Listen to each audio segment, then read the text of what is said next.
Hey, hi, I'm Justistic, and welcome to Dead Cells, the greatest game ever made by the French. This is one of my favorite games of all time, but I have never actually beaten it, just like Enter the Gungeon.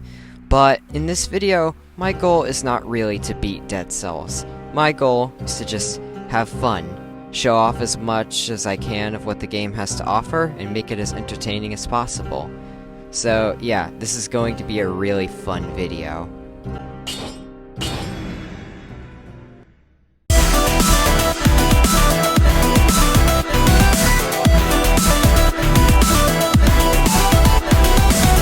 We begin this attempt dropping from the ceiling and being reanimated as a decapitated corpse. Nice. As you can see, I've played this game a little bit more than Gungeon, but I haven't even scratched the surface. I equipped some twin daggers that I'm never going to use, and some firebrands that I really like. I love them because you can just throw them, and the enemy just gets set on fire, and I don't have to worry about it. You get a firebrand. You get a firebrand. Everybody gets a firebrand. I'm a certified arsonist in this universe. So one of the things you should know about Dead Cells, if you haven't played the game already, which you really should if you can afford it, is just how satisfying this game is to play.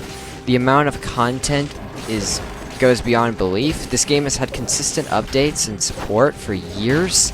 This game has better service than Halo Infinite. And that's not me dunking on Halo Infinite. This game is an indie game made by a small French team with zero hierarchy. And that is incredible. The amount of stuff that they've done for this game, like, it's no wonder it's one of my favorite games of all time. The only roguelike I can think of that beats this game when it comes to quality is Hades.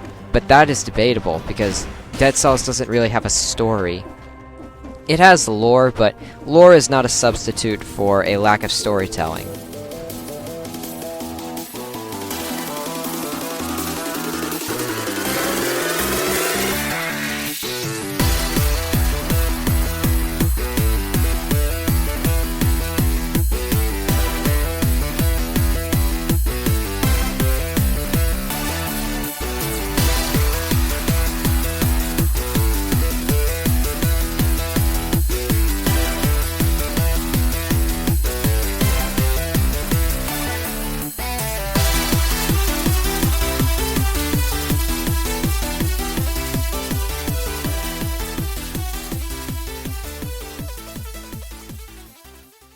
After speeding through that area thanks to my godlike gameplay skills and not my editing, we've reached Area 3, the Ramparts. This area is where I usually let my combat skills shine, but in this particular gameplay footage of this run, I suck. I got kicked in way more than I would like to admit, and you will see that unfold as this is playing out. My saving grace, though, is the machete and pistol from Curse of the Dead Gods, which reminds me, this game has done multiple crossovers and collabs across many different indie games, both well-known and super niche ones.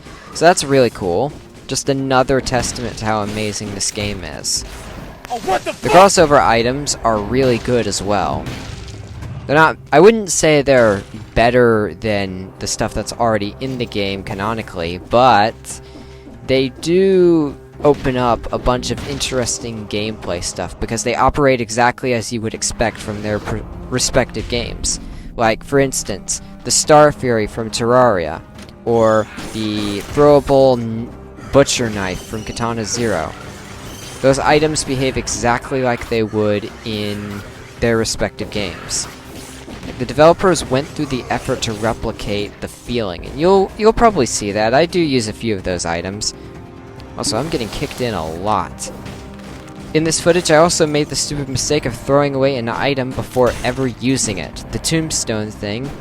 I was getting really annoyed of it staying in my inventory with the stupid notification thing on it, and I decided, in my infinite smooth brain wisdom, to just get rid of it before ever using it. This was a mistake, because I should have never gotten rid of an item before testing it. I couldn't find a way to get rid of the notification thing. It was getting on my nerves. That's my only defense. Now, Dead Cells has gotten universal praise, but one of the things that it hasn't gotten is recognition from the video game remix community. This game has an absolute slapping soundtrack. If you're a fan of like medieval themed instrumental orchestral music, this game is for you when it comes to that stuff. However, it has a whopping 0 remixes, except for the ones made by the composer, Valmont. Or Jan Lauren, however you say it. So yeah, that's important to know.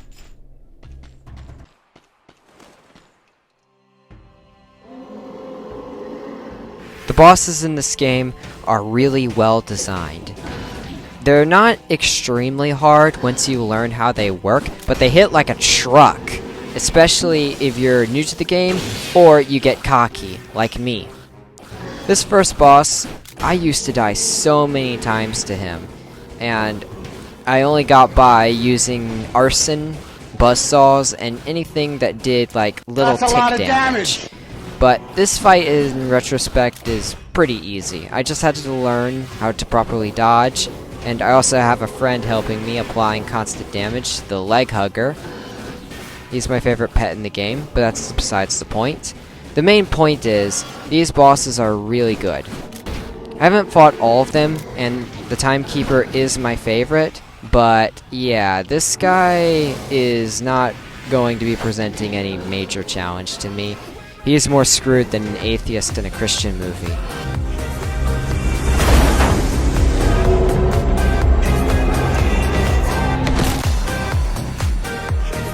Just like in real life, the easiest way to get the best stuff is to kill the boss. I like how Dead Cells is teaching important life lessons while still being a fun video game. 10 out of 10.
After dying to what I consider to be a Dead Cells waifu, I hate that I said that, but I'm leaving it in. We start attempt 2, and a pretty strong start at that. We have the harpoon and the cross from the Castlevania crossover that I'm going to show later in this video. it is... so far, I'm doing very well, though shield guys will never fail to disappoint my level of reaction time.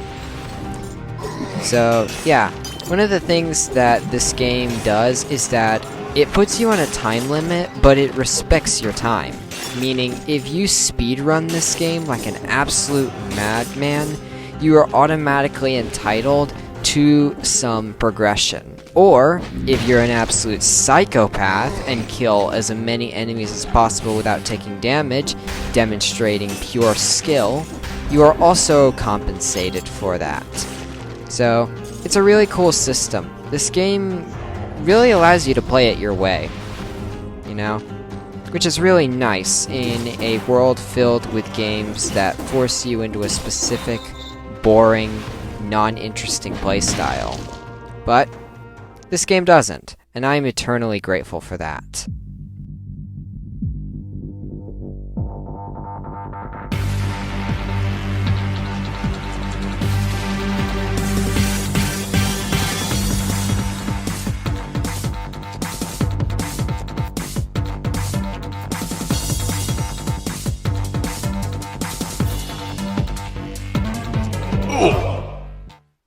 Fuck you, Toad!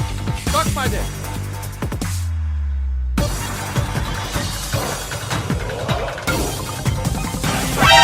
Oh, shit!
This is attempt 4. Let's do better this time.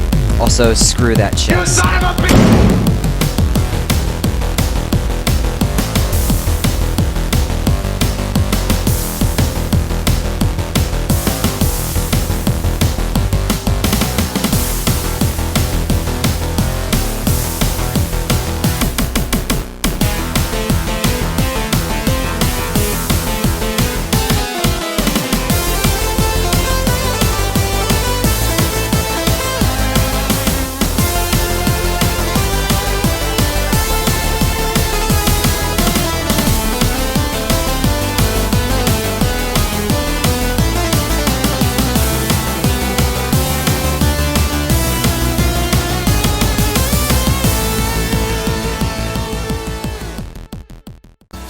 Okay, this is my least favorite area in this game, the old sewers. There's nothing really to it, it's just a very claustrophobically linear area just full of tentacles, piss, and mushrooms that can strike you from an annoying distance, but I will try to get through this area as best I can.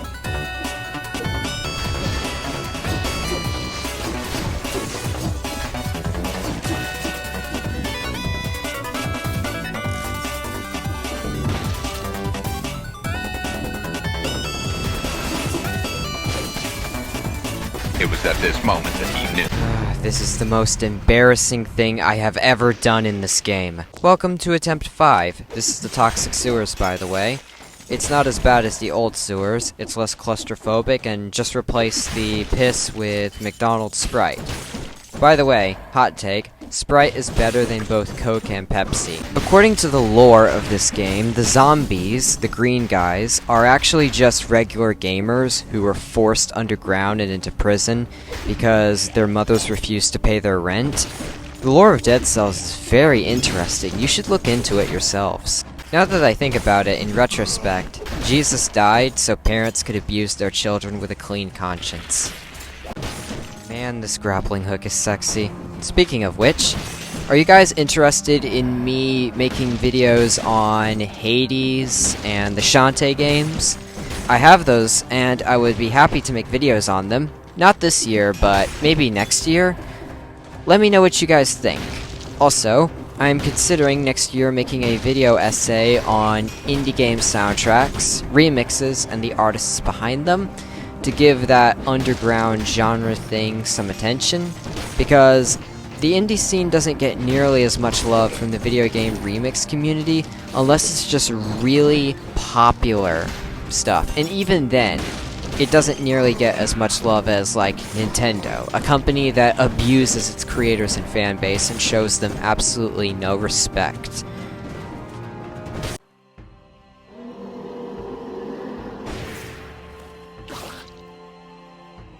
I'm gonna do what's called a pro gamer move. Get over here!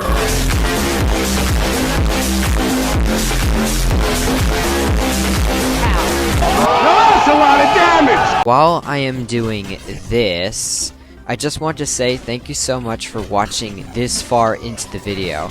I know it's like 20-something minutes, and most YouTube videos are like that, at least the good ones. But in this new era of TikToks and YouTube Shorts and Instagram Reels and blah blah blah, you can't even get basic beaches to spare even a minute of their time on your well-crafted, well-thought-out masterpieces. And that bums me out. But I know that the passion for long-form content still exists on YouTube, because people like me exist. People who care about lots of effort, lots of polish, as much time as necessary to make, and as enjoyable to watch as ever. Like, videos worth rewatching. I hope that I can create stuff like that for the internet and be a positive influence. I mean, what's the worst that could happen? Well, my channel would probably die, but I don't think that will happen. I'm confident that I will be able to succeed. And I just want to let you guys know that once this channel hits 100 subscribers, I'm going to buy and play a brand new game that's on my wish list. I'm thinking about playing either Blasphemous or Iconoclasts. Like, take one of those games, record, put it into like a 20-minute supercut, something like that. It will be the first linear story game that would be played on my channel if I do not pick something else that's linear story after playing this game. Most likely not. Who knows? Alright, it's time to give the Timekeeper a rematch and a taste of her own medicine.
Well, that totally was not stressful at all. Anyways, that's all the time I have left for this video. Thank you so much for watching. I hope you have a fantastic day/night, and I will see you next time. Goodbye.